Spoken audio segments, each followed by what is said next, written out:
Greetings. We continue to study the covenant of the covenant-keeping God. The covenant of the covenant-keeping God. In Ezra chapter 10 and verse 11. Ezra chapter 10 verse 11 says, "Now therefore make confession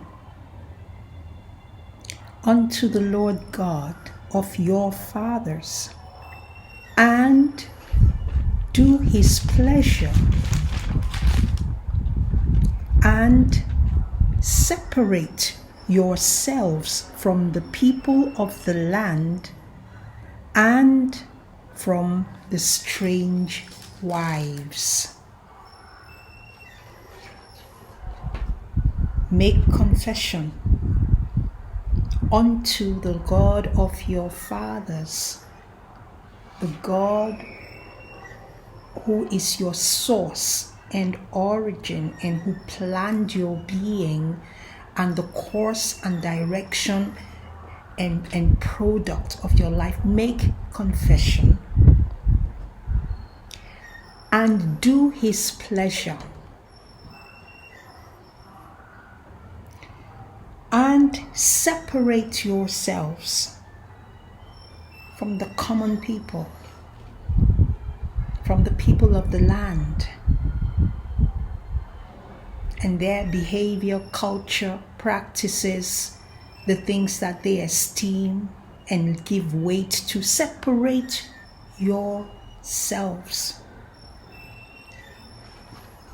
from the strange covenants, strange marriage, strange bedfellows, strange wives. In the second aspect, the first part has been of the discussion in this video cast is the confession of sin publicly, accepting the blame and the guilt of the misfortunes, accepting responsibility for how things have gone south, that we have gone across the grain and we have gone crosswise against our purpose.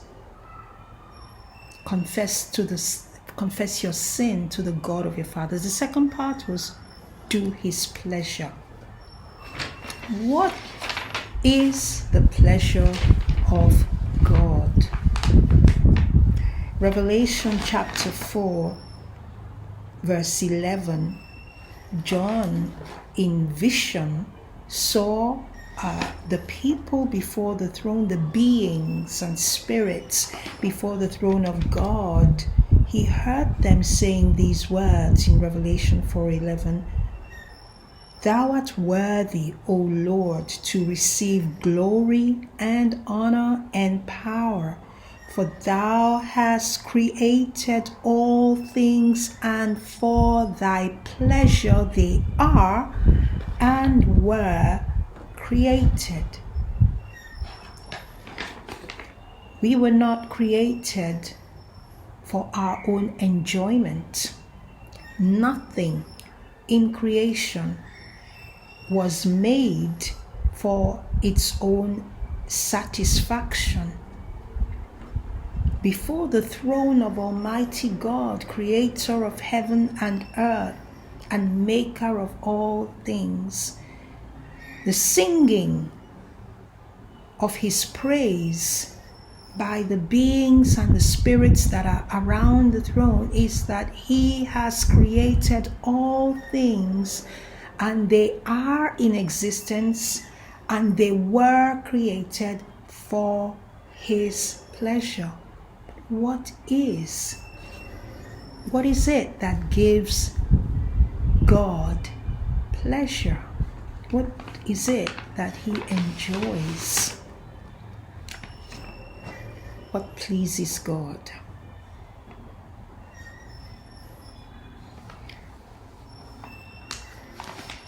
The true worth of anything, the real value of anything that is, lies in the ability to give God pleasure, because that is the original purpose of all creation. And whatever has the ability to fulfill that or make things fulfill that is of high value before God. In Matthew chapter 23, the Lord Jesus unveils and reveals the value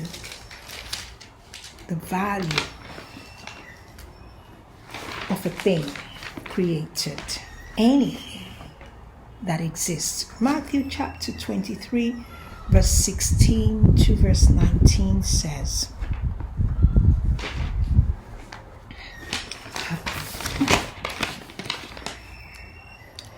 it says, "Woe unto you, you blind guides." Jesus is speaking.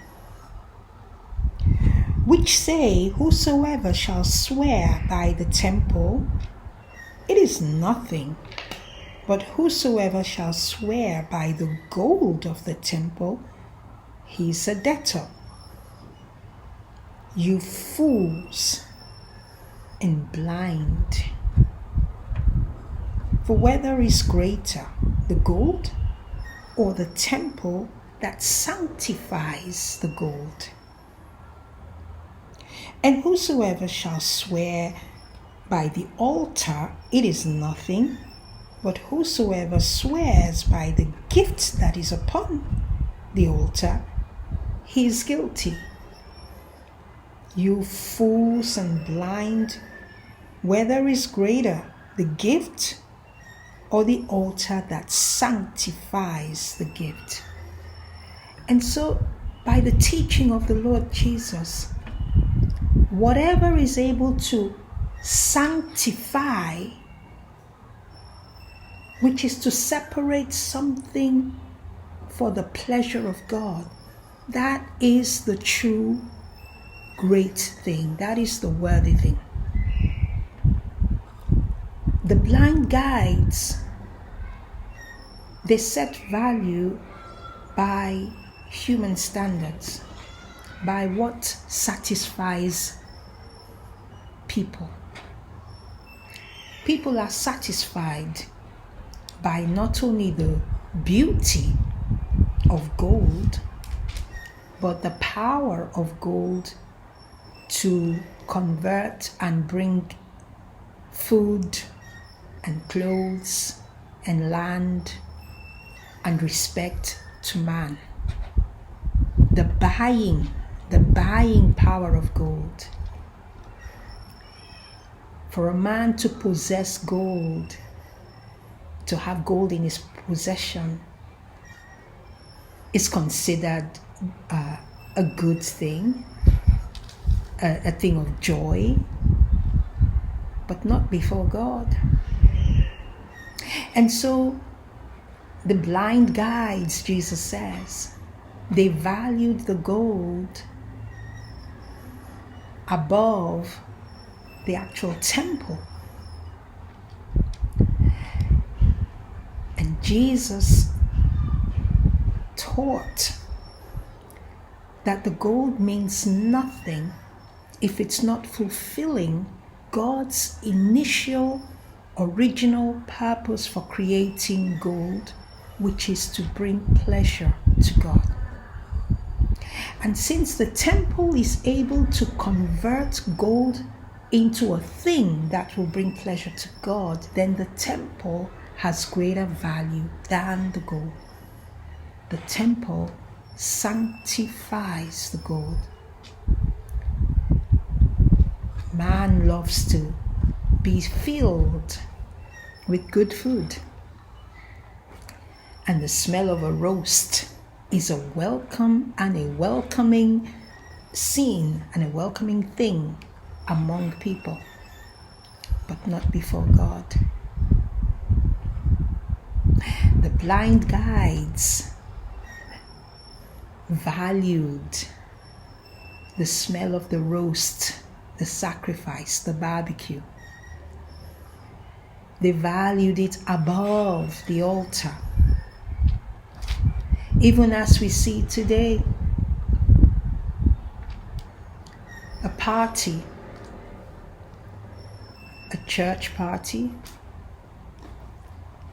a Thanksgiving party even, attracts far more favor than a season of surrender and fasting and the bringing down of oneself to be used by God.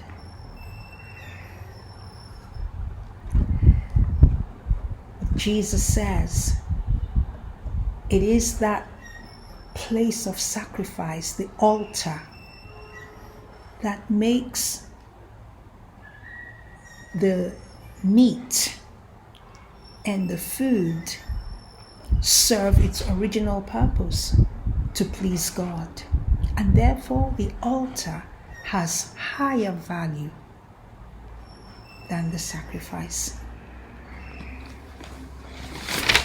Whatever is able to convert things to the original purpose of pleasing God, that is the thing of value, of eternal value, before the throne and the presence of Almighty God, who created everything. And therefore, He sets what has value. He sets the value. Jesus set the value.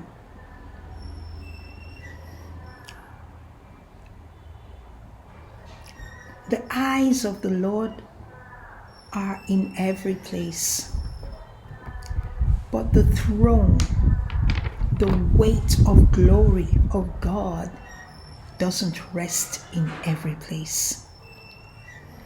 The weight of the glory of God is unveiled in the particular places where He finds pleasure. Where He finds pleasure. And so in Ezra 10:11, the people were instructed for their restoration to come back to doing what pleases God, what brings Him pleasure.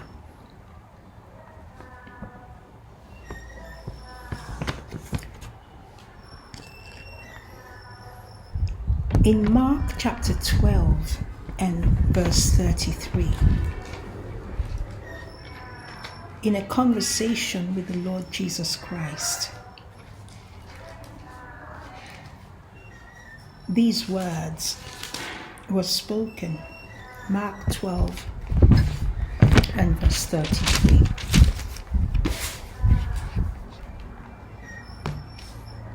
It says, to love Him with all the heart and with all the understanding and with all the soul and with all the strength, and to love his neighbor as himself, is more than all whole burnt offerings and sacrifice. Worth, value.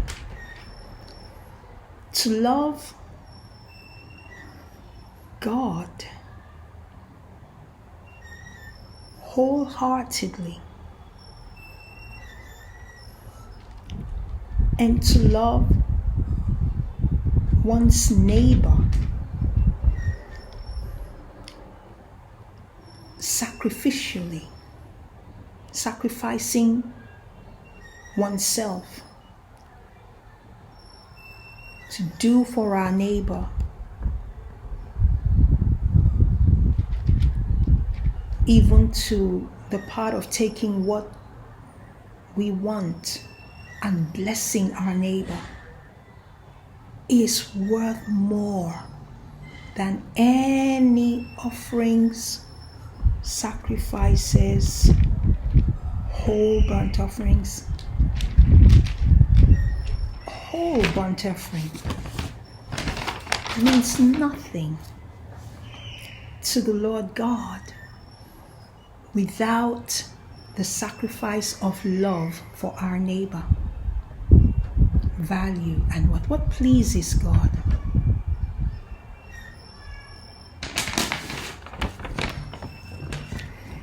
In 1 Corinthians chapter 13, we read these instructions about whole burnt offerings. It says in verse 3 of 1 Corinthians 13, "And though I bestow all my goods to feed the poor, and though I give my body to be burned and have no love, it profits me nothing." God is unimpressed and He's not pleased. Even though I should give a whole burnt offering of my own body, if I have not done it to serve, to esteem and lift up the life of my neighbor, it's worth nothing. What pleases God? What pleases God?